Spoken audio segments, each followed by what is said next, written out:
Buenas tardes a todos. Qué lindo verlos nuevamente por acá en este año. Hoy vamos a tener una charla a la comunidad espectacular que se llama Corticoterapia Prolongada y Salud Ósea, que la va a dar nuestra queridísima doctora Patricia Cowan, que como todos saben es médica reumatóloga. Ella es miembro de la Sociedad Argentina de Osteoporosis. Es la coordinadora de SAPCO. Ella fue la que inició todas estas charlas a la comunidad. Ex miembro del Servicio de Reumatología del Hospital Churruca. Es coordinadora de reumatología de OSECAC. Así que con una alta trayectoria nos va a dar un tema que nos incumbe porque es muy importante para la salud ósea. Las medicaciones que los pacientes toman, como ser, por ejemplo, corticoides, que ya sabemos todos que los corticoides es un factor de riesgo de osteoporosis y fractura, así que es una charla espectacular. Hoy viernes, un lindo día para comer pochoclos y mirar a la doctora Patricia. Y bueno, prepárense para los aplausos y preguntas. Queremos muchas preguntas que ustedes van a ir haciendo. Mientras las van haciendo, yo las voy anotando. Y al terminar la charla, Patricia, vamos a responder a las preguntas. Así que, sin miedo, pregunten de lo más mínimo detalle porque queremos sacar todas las dudas. Y esta charla es dirigida a los pacientes, si bien muchas veces hay médicos, así que también es importante y valiosa sus preguntas. Obviamente nuestros colegas también nos están viendo, miembros de la Sociedad Argentina de Osteoporosis, así que es un placer tener hoy en día a Patricia. Bienvenida, Patricia. Muchas gracias. Bueno, mientras me voy compartiendo pantalla, les quiero agradecer a la Sociedad Argentina de Osteoporosis, que siempre nos da la posibilidad de seguir adelante con estas charlas de SAPCO, a mis compañeras, a Nati Elías, a Vanina Farías, a Isabel Torresilla, que siempre me apoyan.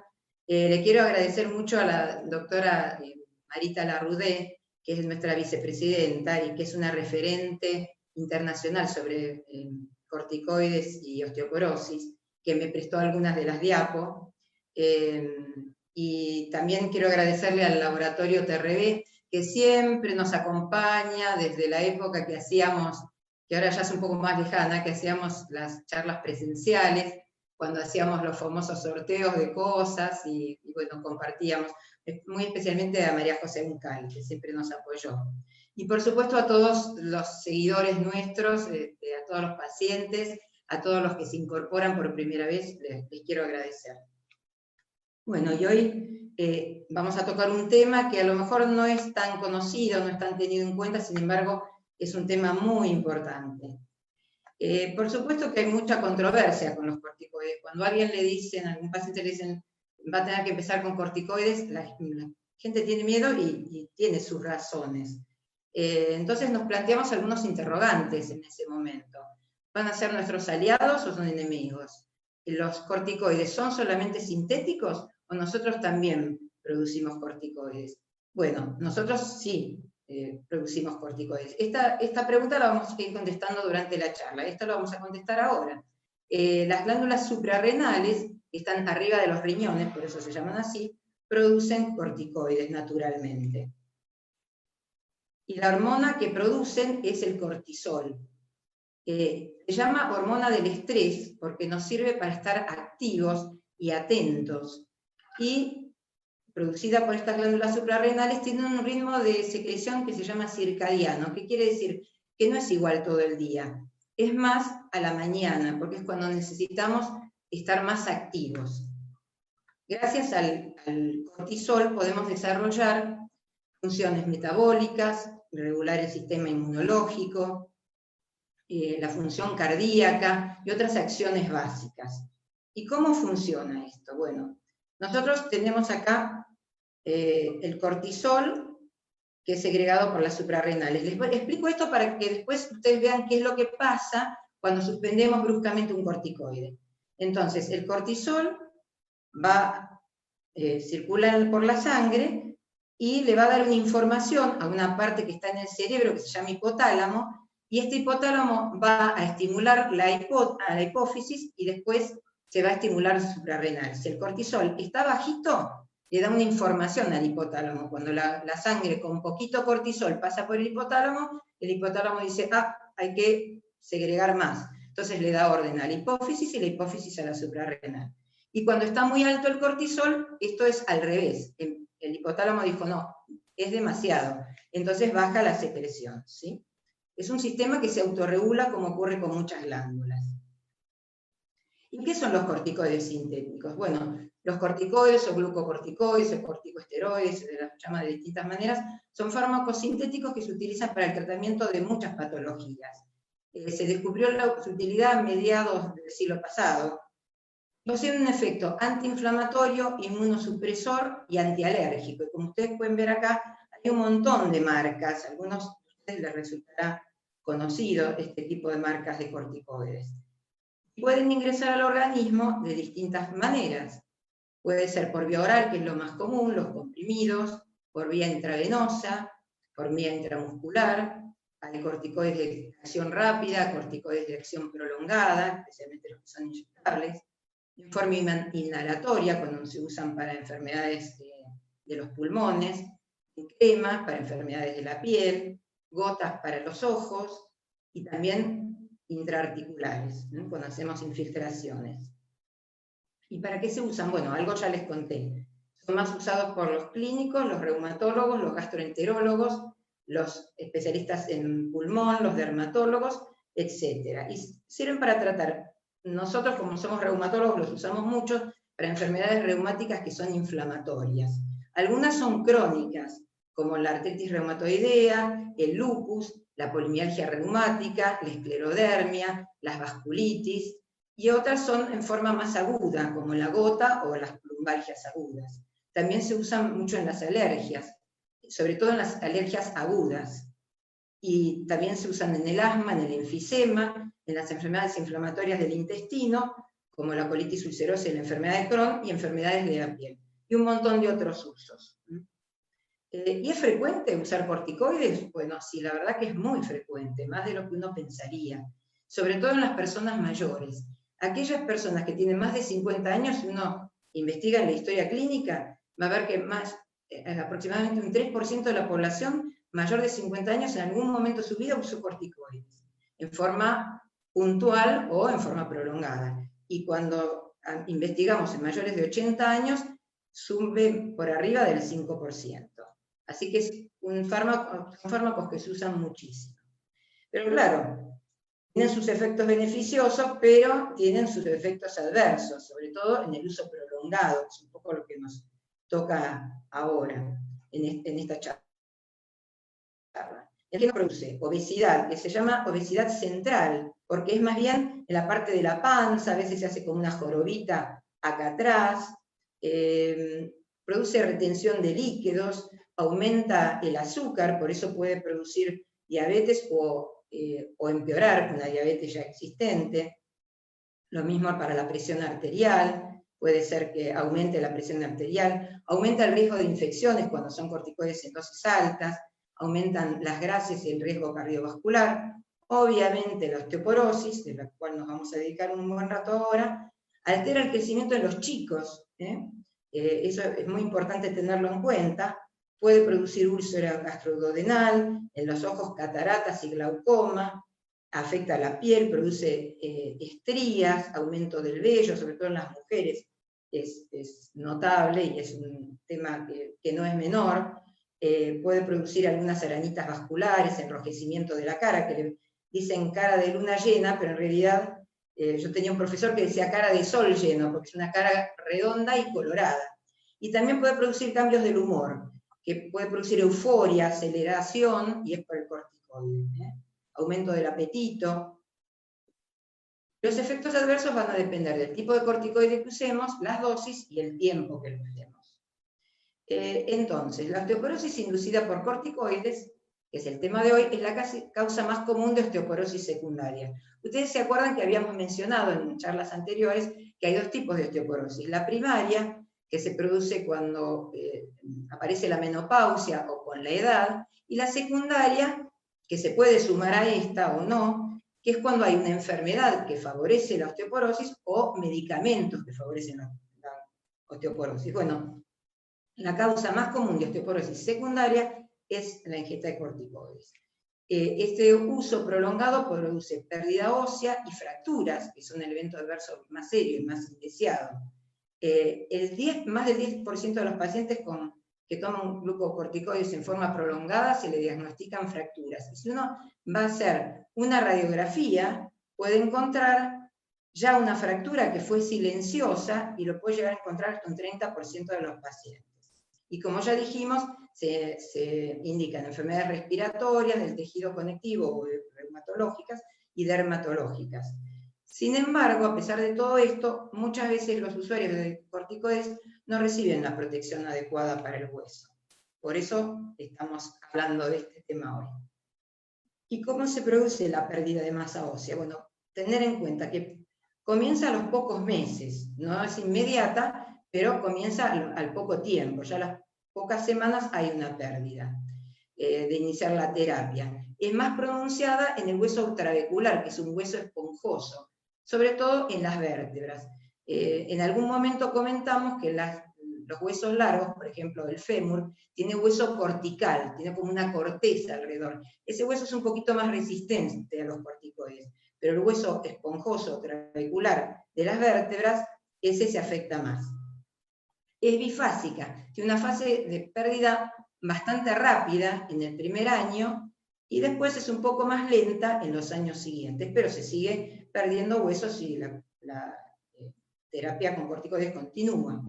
Y también hay que ver por qué enfermedad estamos usando los corticoides. Si el paciente tiene una colitis ulcerosa o una artritis reumatoidea, son enfermedades inflamatorias que también contribuyen a las pérdidas óseas por sí mismas. Entonces vamos a pedirle a Clemente que nos dé un cachito de cultura ósea y vamos a hacer un pequeño repaso de cómo funciona el hueso. Cómo funcionan las células óseas. Esto lo vamos a ver, no es una cosa muy difícil, para ver cómo está afectando el corticoide al hueso. Resulta que nosotros tenemos una serie de células que se originan en unas células más o menos en común, que son el osteocito, cuya función es detectar el daño en el hueso, pequeñas microfracturas microscópicas que se van produciendo a lo largo de nuestra vida, y le avisa a las otras células que ese hueso está dañado. Entonces ahí actúan los osteoclastos, que son unas células que van a reabsorber el hueso, van a hacer desaparecer esas zonas de hueso dañado, y luego van a ser reemplazados por su tarea por los osteoblastos, que van a formar nuevos huesos, y como si fuera un edificio, van a reparar ese daño, tenemos acá, son albañiles, son pintores, y reparan todo. Acá los tenemos en actividad. Esto sería el osteoclasto en la fase destructiva, y el osteoblasto en la fase de formación ósea. Este balance está en equilibrio normalmente en la vida adulta y se pierde un poco con la menopausia, porque disminuye los estrógenos que protegen a los osteoblastos, protegen la formación del hueso. Entonces un poquito se empieza a desbalancear. Si le agregamos corticoides, bueno, esto va a estar más afectado. ¿Por qué? Porque los corticoides tienen efectos directos sobre estas celulitas. A los osteocitos, que como dijimos recién son los encargados de avisar de que hay pequeños daños en el hueso y que hay que repararlos, viven menos. Entonces la respuesta al daño del hueso va a ser menor. Los osteoclastos, que son los que reabsorben hueso, que hacen desaparecer hueso, que destruyen hueso, viven más, entonces se va a reabsorber más. Y los osteoblastos, que van a formar más hueso, viven menos. Entonces ese hueso va a ser más débil y va a disminuir la fuerza ósea. No se me asusten con esto. Vamos a mirar nada más lo que está en amarillo y lo que está en rojo. Hay unas células que van a producir, por un lado, los osteoblastos, que son los héroes, de la película. Tienen que vamos para atrás. Y que son los que forman el hueso, ¿sí? Pero también esas mismas células van a producir células grasas, los adipocitos. Y ahí está el problema. El problema es que los glucocorticoides, en lugar de mantener esto en equilibrio, hacen que se formen más células grasas que osteoblastos. Entonces esto es otro factor que nos va a llegar a tener menos hueso y más grasa. Que habíamos comentado que la grasa es de tipo central, nos aumenta la panza. Entonces, esto es otro factor más que va deteriorando el hueso, porque tenemos cada vez menos células que producen hueso. Además, como si esto fuera poco, hay efectos indirectos de los glucocorticoides. Sobre el músculo, hace perder músculo y fuerza muscular. Entonces, uno puede tener más riesgo, sobre todo si es una persona grande, a tener caídas, que a su vez produzcan fracturas. Y sobre el mecanismo del calcio, disminuye la absorción de calcio en el intestino, aumenta la pérdida de calcio por el riñón, baja el calcio, a veces aumenta una hormona que se llama PTH, que va a buscar el calcio en el hueso, porque si no lo absorbemos, lo perdemos, y no hay calcio en la sangre, bueno, se va a buscar calcio en el hueso. Y además, en la matriz del hueso, la matriz sería como una especie de gelatina donde se deposita el calcio y después viven las células óseas. Bueno, esa matriz que tiene proteínas también se afecta negativamente. Todo esto, ¿qué consecuencia va a tener? Obviamente, osteoporosis. Y vamos a hacer un pequeño repasito sobre qué es la osteoporosis. Es una enfermedad que puede afectar todo el esqueleto, pero como dijimos en el caso de corticoides, afecta más a las vértebras y a las costillas, por ejemplo, que produce disminución en la cantidad, o sea, en la masa ósea, en la cantidad de hueso y su calidad, donde está involucrada la microarquitectura del hueso, cómo está formado ese hueso.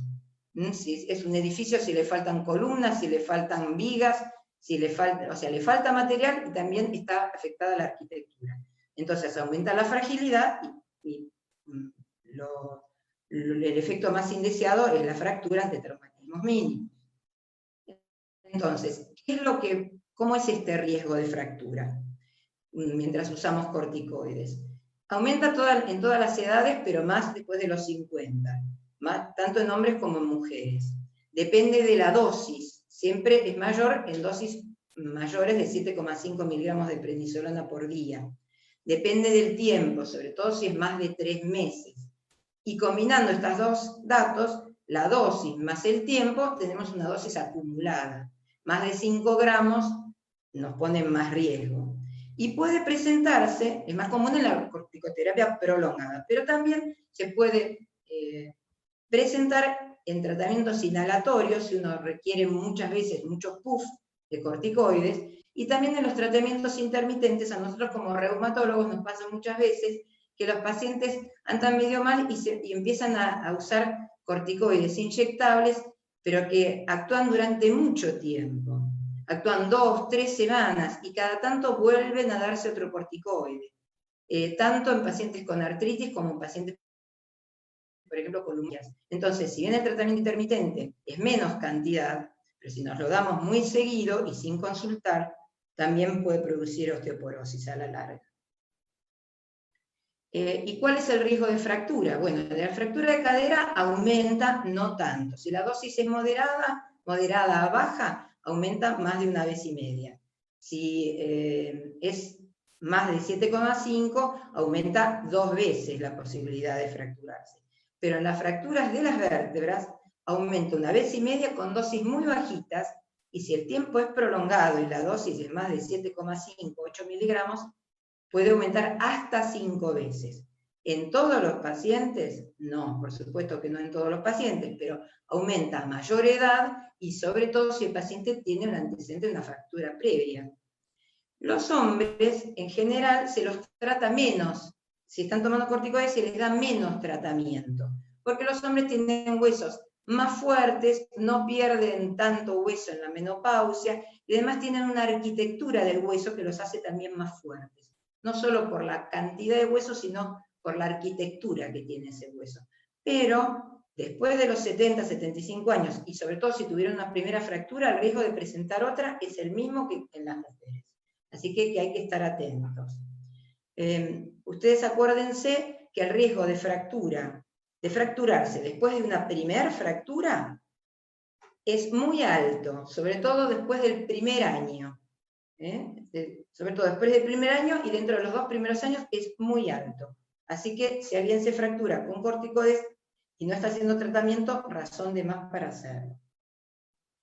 Yo quiero que, para poder ver cómo vamos a evaluar nuestro riesgo de fractura, si estamos tomando corticoides, vamos a repasar un poquito los factores de riesgo para osteoporosis en general. Y recordar, para los que se suman y no escucharon charlas anteriores, que hay algunos factores fijos que no los podemos modificar, aunque querramos. Nuestra edad, esa no la podemos modificar, el sexo femenino tiene más predisposición, la raza blanca y asiática, la menopausia o si estamos operados, fracturas previas, antecedentes familiares de osteoporosis, o los varones si tienen algún problema de secreción de hormonas masculinas. Pero hay otros que son modificables, como el alcoholismo, el tabaquismo, el bajo índice de masa corporal, que quiere decir ser muy flaquitos, la obesidad, una alimentación desordenada, o trastornos alimentarios como la anorexia, la bulimia, el sedentarismo, tener caídas frecuentes porque tomamos, por ejemplo, psicofármacos o tenemos problemas del equilibrio, o por cosas que no tienen nada que ver con la salud, sino porque no ponemos una luz a la noche, o porque tenemos cables sueltos y nos podemos caer, y alfombritas sueltas. Y también si tenemos enfermedades como la artritis reumatoidea, el hipertiroidismo, el hiperparatiroidismo, insuficiencia renal, enfermedad celíaca, o si tomamos medicamentos, como los corticoides, el omeprazol y otros. Entonces estos factores son factores de riesgo modificables para osteoporosis en general.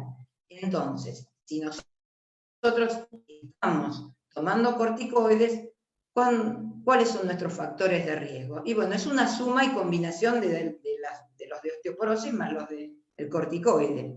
En relación al uso de corticoides, ya lo dijimos, altas dosis, sobre todo de más de 7,5 u 8 durante tiempo prolongado, sobre todo si son más de 3 meses o una dosis acumulada de 5 gramos, que es bastante, pero que a veces se llega, porque en algunos casos, por ejemplo, en pacientes con nefritis lúpica o una vasculitis aguda, tenemos que dar dosis muy altas al inicio del tratamiento.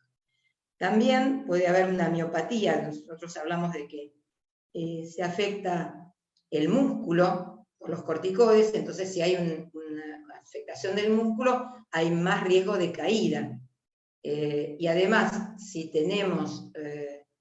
los varones tienen disminución de las hormonas masculinas, también pueden tener más riesgos de osteoporosis. En relación a la enfermedad de base, la que provocó el uso de corticoides, bueno, si tenemos artritis reumatoidea, espondilitis anquilosante, enfermedades inflamatorias del intestino, por ejemplo, colitis ulcerosa, enfermedad de Crohn, la cirrosis biliar primaria y otras, van a aumentar nuestro riesgo, además del riesgo que nos da el corticoide. Y relacionado con el riesgo general, de osteoporosis, la edad mayor de 55, repetimos un poquitito lo mismo, el sexo femenino, estar en época de menopausia, fumar, exceso de alcohol, porque en los que toman alcohol se alimentan peor en general y además tienen más riesgo de caída. Un T-score en la densitometría, ya lo vamos a tocar, de menos 1.5, es un temita cortito que les quiero aclarar, y cualquier cosa que incremente las caídas, las enfermedades, como ya acabamos de mencionar, enfermedades de las glándulas, celiaquía, que produce mala absorción, ser muy flaquito y tener fracturas previas. Y más específicamente, y este es mi tema, con respecto a algunas enfermedades reumáticas, aquellos pacientes con artritis reumatoidea que reciben dosis mayores o iguales a 15 miligramos comparadas con personas que toman dosis menores, tienen un mayor riesgo de fractura, no hay duda. Pero la buena noticia es que el riesgo de fractura, la posibilidad de que aparezca una fractura, retorna al basal, retorna como era antes de tomar los corticoides, más o menos al año de suspender los corticoides. No es inmediato, pero se vuelve al estado anterior. Por eso nosotros los reumatólogos, sobre todo que usamos mucho corticoides durante mucho tiempo, tratamos de bajar la dosis lo antes posible y, si es posible, suspenderlo. Vamos a hablar otro poquito de ese tema también. Y en el lupus, también comparado con el riesgo de fractura, comparado en general los pacientes con lupus son pacientes jóvenes, comparados con personas de la misma edad pero sanos, tienen un 20% de incremento del riesgo de fractura. ¿Y cómo evaluamos quién tiene más riesgo? Bueno, ya dijimos, depende de la dosis, de la duración de la terapia y la dosis acumulativa. Sería ideal, muchas veces no lo podemos hacer una evaluación del paciente antes de empezar con los corticoides. Lo que pasa es que a veces hay una enfermedad que apura y que nos obliga a iniciar el tratamiento con corticoides, a veces en dosis altas, cuanto antes. Pero lo ideal, por lo menos, si uno calcula que este tratamiento va a durar más de 3 meses y va a tener más de 7,5 de prednisolona, bueno, entonces tenemos que hacer una evaluación por lo menos dentro de los 6 meses. Y después hacer controles, hacer nuevas evaluaciones cada 2 o 3 años. Evaluaciones del riesgo de fractura, evaluaciones de la osteoporosis. Sí, es importante que los pacientes, si están con corticoides, cada tanto se controlen para ver si la dosis se puede bajar, si se puede sacar, y no que le digan, bueno, me dieron tanto y ahora por un año no me controlo, porque en la medida de lo posible vamos a tratar de bajar esa dosis. Entonces, ¿qué tenemos que evaluar para evaluar ese riesgo de fractura? Yo puse esto y puse la palabra en plural, tenemos que evaluar, porque nos podemos evaluar todos, el médico y el propio paciente, porque el paciente sabe cómo come, cuánto come, qué actividad física hace, si toma sol o no. Nosotros lo podemos conversar durante la consulta, pero uno sabe lo que hace. Entonces, bueno, los médicos hacemos una historia clínica completa para saber qué enfermedades tienen, evaluamos la dosis y la duración de este tratamiento con corticoides, evaluamos si hay fracturas previas, eso es muy importante porque aumenta mucho el riesgo, como ya dijimos, la edad, el sexo y la raza, porque son factores de riesgo, antecedentes familiares de fracturas, qué riesgo de caídas hay, porque hay gente que tiene mucho riesgo, otros no, si toman alcohol, si fuman, si son obesos, si están sedentarios, todo eso lo evaluamos nosotros, pero también uno mismo como paciente se puede evaluar. Evaluar si se ha perdido un dato importante, una pérdida de altura de más de 3 centímetros de la altura que teníamos cuando éramos jóvenes, porque eso puede querer decir que hubo fracturas en las vértebras. Y ver, bueno, todas las causas secundarias de osteoporosis. Y también en la evaluación ver si realmente estamos tomando el calcio que tenemos que tomar, si tomamos vitamina D o no, y si nos exponemos al sol o no. Recordar que la exposición solar, después de los 65 años, no alcanza para producir lo suficiente vitamina D, y seguramente necesitamos algún suplemento. ¿Sí? ¿Qué estudios hacemos para evaluar? ¿Qué tienen que ustedes estar atentos que le pidan? Porque no es la densitometría solo, y eso es lo que vamos a ver en un momento. Hay que hacer análisis de laboratorio, a ver si no se está perdiendo demasiado calcio, si no está muy bajo el calcio en sangre, si no hay problemas renales, hay que evaluar todo. Hay que hacer radiografías de columna lumbar y dorsal, porque puede haber vértebras con una fractura que puede ser silenciosa. Esta fractura silenciosa puede no doler, o doler en un momentito, un rato, un día, y no doler más, y uno decir, uy, bueno, empujé una maceta, corrí tal cosa, un mueble, y bueno, es la artrosis, no, se fracturó, entonces hay que hacer, porque así uno detecta que hubo una fractura. Después hay un calculador, que no los quiero complicar, que evalúa el riesgo de fractura y la densitometría combinada. Pero como evalúa densitometría de cadera y la cadera no tiene tanto riesgo, no siempre es tan útil. ¿Y qué pasa con la famosa densitometría? Yo acá quiero hacer una pequeña pausa para analizar con ustedes qué componentes hay de la fortaleza ósea. El 70% de la fuerza del hueso la da la densidad, o sea, la cantidad de hueso, que tiene que ver con la masa ósea máxima que hayamos logrado tener. ¿Se acuerdan del pico de masa ósea? La mayor cantidad de masa ósea que podamos haber logrado tener en nuestra juventud y cuánto se ha perdido. Pero una parte también tiene que ver con la calidad del hueso,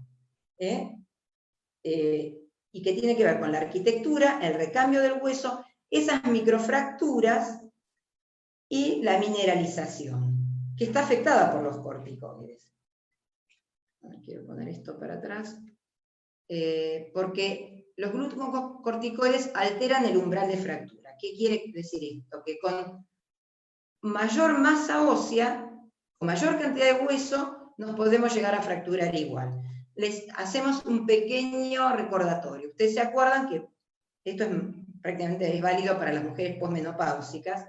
Si nosotros comparamos nuestra densitometría, el famoso T-score, con la persona joven, si tenemos -1 más 1, somos normales. Si estamos en -1 y -2,5, tenemos osteopenia. Y si tenemos -2,5, tenemos osteoporosis. Pero ¿qué pasa con la densitometría en la osteoporosis inducida por corticoides? La densitometría mide solo la masa ósea, la cantidad, no mide la arquitectura. Entonces, en la osteoporosis por corticoides, la masa ósea, que es la cantidad de hueso, va a disminuir, pero también disminuye la calidad del hueso, y eso no lo medimos con la densitometría. Entonces, podemos llegar a tener osteopenia, según la densitometría, con un T-score de -1,5, -2, y sin embargo nos podemos llegar a fracturar, porque no evaluamos la arquitectura ósea, que también está comprometida.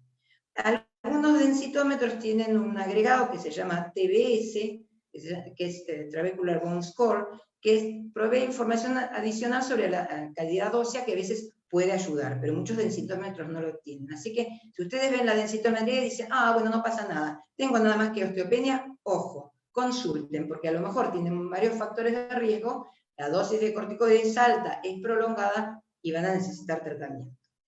Entonces, ¿cómo hacemos la prevención durante el tratamiento? Es un poquito todo lo que yo les comenté. Primero, hay que identificar a aquellos pacientes que tienen alto riesgo de fractura, sobre todo las personas mayores, las personas que ya tuvieron una fractura.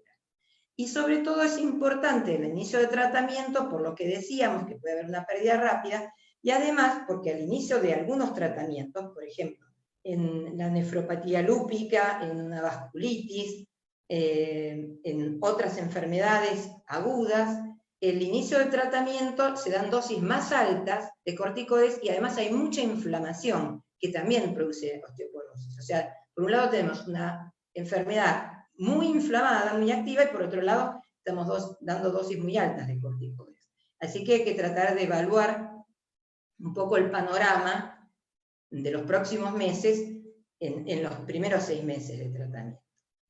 Entonces, junto con el paciente, vamos a evaluar los factores de riesgo del paciente, es un poquitito ya lo que dijimos, tratar de modificar los estilos de vida que podamos, dejar el tabaco, disminuir la ingesta de alcohol, ordenarnos un poquito con la comida, evaluar toda la historia clínica y todos los estudios que acabamos de comentar, porque una buena evaluación es una buena prevención. Utilizar la menor dosis posible de glucocorticoides, ya lo dijimos, pero yo me quiero centrar en esto. En las enfermedades reumáticas muchas veces nosotros agregamos otros medicamentos, y a veces agregamos 2 o 3 medicamentos más, y los pacientes dicen, esto es terrible. No, no es terrible, porque damos pequeñas dosis de otras drogas que hacen que ahorremos la dosis de corticoides, y muchas veces los podemos sacar. porque damos otras drogas, por ejemplo, metotrexate, azatioprina, hidroxicloroquina, que ahora es tan famosa, y también los tratamientos biológicos. Por eso, cuando a veces los pacientes tienen mucho temor, porque dicen, no, yo estoy tomando 6 miligramos de corticoides y tomo el metotrexate y ando bárbaro y no quiero, el biológico me da miedo, pero a la larga el corticoide tiene que dar miedo. A la corta no, pero a la larga sí. Así que es una razón para usar tratamiento biológico y ver si podemos sacar el corticoide. Hay que asegurar un buen aporte de calcio y acordarse que como se absorbe poco calcio, porque los corticoides disminuyen la absorción intestinal, a veces vamos a necesitar más miligramos de calcio que normalmente. La vitamina D tiene que estar en valores de 30 nanogramos por mililitro. Anda solo. A ver. Porque además la vitamina D aumenta la absorción intestinal, o sea que compensa un poco este déficit que causó el corticoide, mejora la fuerza muscular y tiene un efecto inmunosupresor. Ustedes a lo mejor han oído, ahora con la pandemia de COVID, que los pacientes que tenían vitamina D baja tenían una peor evolución que aquellos que tenían vitamina D normal. Hay que mantener una actividad física adecuada, hacer lo posible. Ahora en estas épocas está todo bastante complicado, pero bueno, aunque sea salir a dar unas vueltas a la manzana en un momento que no haya mucha gente, no cruzarse con mucha gente, en un lugar al aire libre, o hacer, no sé, ponerse música y bailar, hacer algo de gimnasia por Zoom, algo podemos hacer como para no estar muy sedentarios. Y tratar de prevenir las caídas, porque una buena fuerza muscular va a prevenirnos de las caídas, y tratar en el hogar, que estamos tanto tiempo en casa, de no tener obstáculos o cosas que nos hagan caer en casa. Casi no voy a hablar de las drogas que se usan para la osteoporosis corticoidea, pero bueno, usamos los bifosfonatos conocidos, el alendronato, bisoldronato e ivandronato, en forma oral. A veces en los pacientes que tienen alto riesgo de fractura hay que usar ácido zoledrónico, el denosumab y otras drogas que producen más hueso. Estos evitan que se pierda hueso. Estas tienen una acción osteoformadora. Cuando el riesgo de fractura es muy alto, a veces hay que dar estos medicamentos que son más caros, que son un poquito más engorrosos, pero muchas veces son indispensables y que deben ser seguidos por estos tratamientos antirresortivos. Les quiero recordar que el denosumab es un medicamento que se da cada 6 meses y que no hay que suspenderlo. Si uno lo va a suspender, hay que hablar con el médico para cambiar y pasar a otro medicamento y ir dejándolo de a poco. Y después hay una droga nueva que tiene la doble función osteoformadora y antirresortiva, que es el romosozumab, que tiene algunas contraindicaciones, pero que es una droga nueva que nos da una buena perspectiva. Y por supuesto, el que no toma lácteos suficientes, lo vamos evaluando y si es necesario hay que darle calcio en pastillas. Lo ideal es el calcio de la dieta, pero si es necesario, bueno, habrá que darle pastillitas. Y la vitamina D también, si es una persona mayor o no se expone al sol o tiene lupus, por ejemplo, que tiene contraindicación de la exposición solar, va a recibir o en cápsulas o en ampollas bebibles o en gotitas semanales o diarias, vitamina D. Y volviendo a los corticoides en general, ¿los puedo tomar sin prescripción médica? No, no, niet, nicht, en el idioma que ustedes quieran. No, tiene que ser por prescripción médica, no se automediquen, no se den el corticoide de depósito. Y si tienen, por ejemplo, diabetes o presión alta, menos, porque van a tener ese corticoide en el organismo durante semanas. Por favor, no, siempre consulten. Y por otro lado, después de tomar corticoides, sobre todo en dosis altas, por tiempo prolongado, ¿lo puedo suspender por cuenta propia? No, tampoco. Debe ser suspendido por el profesional que lo indicó en lo posible, o por lo menos un profesional que ustedes los conozcan, y en forma escalonada. ¿Por qué? Porque la suspensión brusca puede desencadenar un cuadro grave que se llama insuficiencia suprarrenal. Y vamos a volver al dibujito este. ¿Qué pasa? Si nosotros de golpe sacamos el cortisol, lo dábamos todos los días, tomábamos la pastillita todos los días, de golpe lo suspendemos. Pero el hipotálamo no responde enseguida, no le dice a la hipófisis, bueno, segregar rápido, decirle a la suprarrenal que rápido produzca corticoides. No, va a demorar un poco. Y esa demora va a hacer que baje la presión, que baje la cantidad de cortisol, y vamos a tener una serie de síntomas muy desagradables que pueden llevar a un cuadro grave de mareo, fatiga, debilidad, náuseas, vómitos, pérdida de peso, si dura algún tiempo, algunos casos graves con confusión y pérdida de conocimiento. Entonces, en esos casos hay que consultar al endocrinólogo, nosotros muchas veces lo hacemos cuando son pacientes que por fin pueden dejar el corticoide, pero lo han usado mucho tiempo. Entonces el endocrinólogo va a dar un corticoide que reemplaza al corticoide que nosotros producimos, lo va a dar por boca y lo va a ir bajando de a poquito a medida que el hipotálamo y la hipófisis empiezan a estimular las glándulas suprarrenales. Hay que darle un poco de tiempo, cuando pasó mucho tiempo, para que este sistema que se quedó en stand-by, que siguió descansando, este sistema se vuelva a poner en marcha. Entonces, conclusiones. El uso de corticoides para el tratamiento de diferentes enfermedades crónicas está muy difundido y tiene un efecto beneficioso. Son nuestros aliados los corticoides, porque controlan síntomas.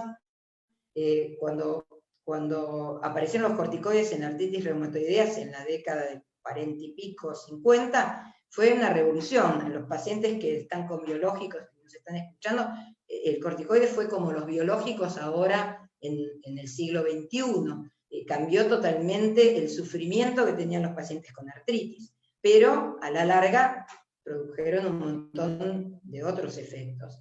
Entonces, llevan al bienestar del paciente y muchas veces salvan vidas, en las alergias agudas, en cuadros de... nosotros tenemos pacientes con nefritis lúpicas descompensadas o lupus que tienen plaquetas bajísimas, o enfermos con vasculitis que han tenido compromiso renal agudo y muy grave.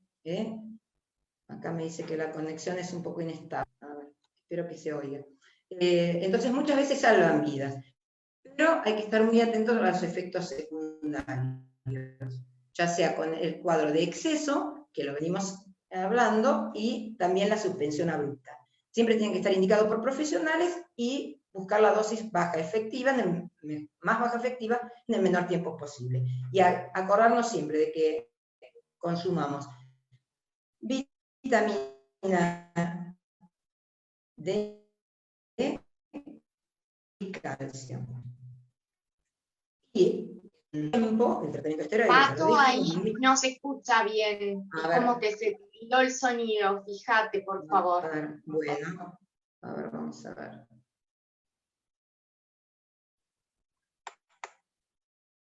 Vamos a ver. Vamos a compartir de nuevo. ¿Se oye? Sí, ahora sí. ¿Se oye ahora? Sí. ¿Se oye? Bueno, perfecto. Bueno, aumento del riesgo de fractura, nosotros ya lo dijimos, hay que estar muy atentos en los ancianos y en los que tienen antecedentes de fracturas. Son los que tienen más riesgo. Y hay que evaluarlos si van a usar corticoides más de 3 meses.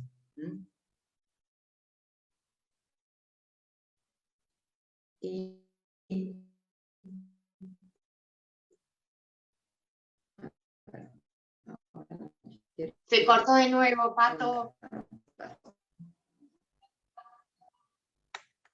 Era un problema de la conexión. No me deja. Ahora vamos a escapar. Me quedó la pantalla quieta. No sé cómo hacer. Pongo.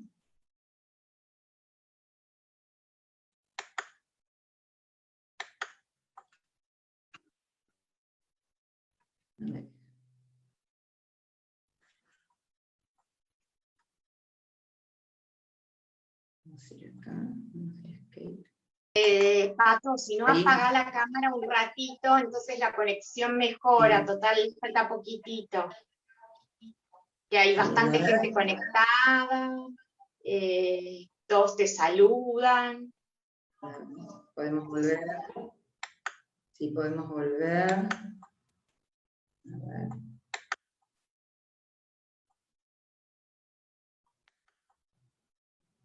Ahí. ¿Qué? No, pero igual con palabras, hay como dirías a un paciente que tiene que tomar corticoides. Ah, buenísimo, ahí está queriendo. Ahí está. Finalmente, simplemente que en épocas de COVID, que no podemos hacer los controles, que tenemos algunas cosas prioritarias, como las enfermedades cardiovasculares, como el control de prevención del cáncer o de tratamiento posible, cuando se pueda uno movilizar a hacer la densitometría o los controles de laboratorio o las placas, y todo lo que podemos hacer en casa. Así que bueno, era realmente eso, así que muchas gracias por su atención, y ahora sí, las preguntas, estoy disponible para todas las preguntas. Excelente disertación, Pato. Acá está el presidente y la vicepresidenta de la Sociedad Argentina de Osteoporosis, así que te mandan muchos saludos, tanto el doctor Mansur como la doctora Larraudé. También están saludándote muchos pacientes: Elena, Vicky, Rosa, Blanca, Susana, Mónica, Daniel. Hay una pregunta, digamos, que es de consultorio, que tal vez vos le quieras pasar los datos de tu consultorio, porque es una paciente que pregunta que tiene osteoporosis, está tratada con teriparatide, ganó un 10%, con qué tratamiento seguir para mantener y no retroceder el 10% del aumento. Bueno, habría que hacer toda la historia clínica que vos mencionaste, ¿verdad, Pato? Para evaluar. Sí, sí.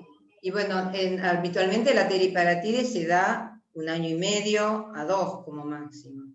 Así que eso lo tiene que consultar con su médico, porque seguramente va a haber, que para no perder todo lo que ganó, va a tener que usar algún medicamento antirresortivo, pero eso lo tiene que consultar con su médico, porque su médico endocrinólogo, porque el teriparatide no es para ponerlo en piloto automático, digamos, para seguir y no consultar nunca más, ¿no? Es una medicación muy importante. Que recibió denosumab, pero tuvo necrosis de mandíbula. Entonces, vos nombraste a romosumab. ¿Qué contraindicaciones tiene como para...?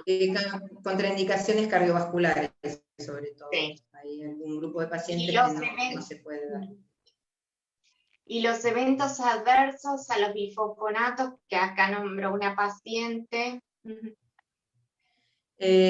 Bueno, hay intolerancia gástrica, uno es la necrosis de la mandibular, que es bastante infrecuente.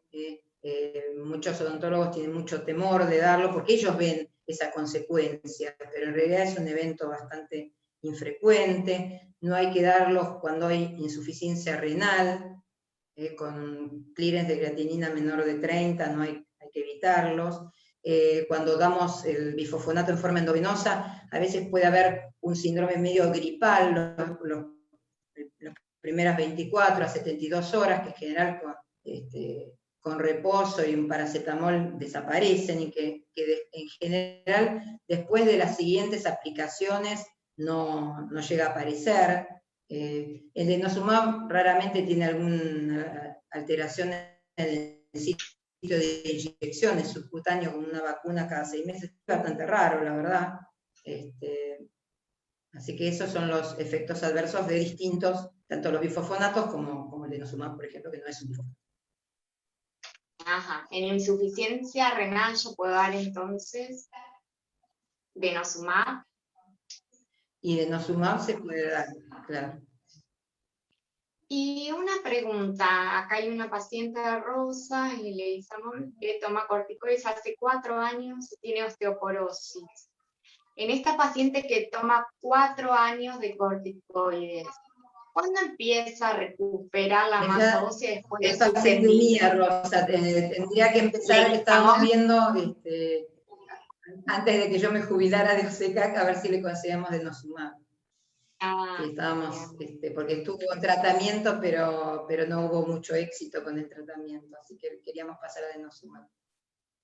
Así Sí. que no sé, Rosa, Bueno, después me cuenta, por privado me cuenta qué pasó, si eso lo están siguiendo, porque hay que seguirlo. Ella es de Rosario, así que saludos a Rosario. sí, hay de todo el país, gente conectada, todos diciendo que es excelente charla, muy buena la charla, así que felicitaciones, Patricia. Me gustaría saber qué recomendaciones le das a los pacientes que se van a vacunar contra la vacuna COVID y van a recibir bifosfonatos por corticoides a la brevedad. Yo ya sabía que se iban a preguntar. Bueno, en realidad, si uno está tomando corticoides con una dosis menor de 20 miligramos, se puede vacunar perfectamente, que no pasa nada, lo mismo con los bifosfonatos. Ahora, si está tomando 20 miligramos o más, yo le sugiero que consulte con su médico tratante, ¿sí? Porque él sabe por qué está usando una dosis media alta, porque hay una enfermedad activa y hay que ver si hay alguna contraindicación. En general, en las enfermedades reumáticas, nosotros tratamos de que se vacunen, porque tienen más riesgo de cursar un COVID complicado, pero a lo mejor hay que esperar un poquito y esperar a que esa enfermedad se aplaque un poquito más para vacunarlo, porque a lo mejor también no solo el corticoide están tomando, sino que están tomando un montón de otras cosas. Por ejemplo, a lo mejor están usando, vamos a poner un ejemplo, una nefropatía lúpica, está usando ciclofosfamida, que se da durante 6 meses, una vez por mes, y ahí hay que regular cuándo vacunar, porque no se puede dar cerquita de la ciclofosfamida, y por eso está con 20 miligramos, porque lo está bajando, viene de una dosis más alta, y los está bajando. Así que, si está con 20 miligramos o más de corticoides, consulte a su médico, a ver en qué situación está. Y si está con menos, en principio no tiene que modificar nada. Si están con metotrexato, de paso les paso ese dato, o están con, por ejemplo, tofacitinib o baricitinib o upadacitinib, tienen que suspender la medicación toda la semana siguiente. Y con los citinib también suspenderla una semana antes. Así que, porque si no, como decíamos vulgarmente, no le prende la vacuna, pues si no, no tienen unas buenas defensas, interfiere con las buenas defensas. Y en el caso de los bifosfonatos, nosotros esperamos 15 días de la vacuna por el tema de los eventos adversos que nombraste, el síndrome gripal, para no confundir con la vacuna. En general, lo ideal es recibir cualquier medicación endovenosa, o por ejemplo subcutánea, cuando son los biológicos, o el denosumab y demás, no recibirlos muy cerquita. A veces, a lo mejor no decimos 15 días, pero por lo menos 5 días, una semana, porque si hay eventos adversos, después no sabemos si fue la medicación que estaba usando o fue la vacuna. Entonces sí, tratamos de separarlo, pero no porque haya una contraindicación, sino para poder evaluar mejor qué es lo que está pasando. Perfecto, Pato, perfecto todo. ¿Querés decir unas palabras para concluir el tema? Bueno, no, para agradecerles como siempre la participación, sumen a todos los que quieran, recomienden amigos y enemigos también, porque todos merecemos tener huesos fuertes. Y además les paso el dato de que el próximo jueves, esta vez va a ser en jueves, vamos a tener el 27 de mayo una disertación del doctor Alejandro Lanari, que es médico deportólogo y que va a hablar de actividad física desde otro enfoque un poco diferente, del que nos dio también muy valioso el año pasado el licenciado Val, kinesiólogo. Así que bueno, los invitamos a esta próxima charla, que estén atentos, la vamos a ir difundiendo, pero bueno, para que ya la pongan en la agenda. Así que bueno, muchísimas gracias Nati, a todos los compañeros, a toda la gente de la comisión directiva, al laboratorio TRB, a Marita, y a todos los participantes, como siempre. Muchas gracias. Muchas gracias a vos, Pato, y recuerden que queda grabado por si lo quieren ver o recomendar. Que tengan un lindo fin de semana. Y estamos en YouTube también, ¿eh? Ojo, también estamos en YouTube.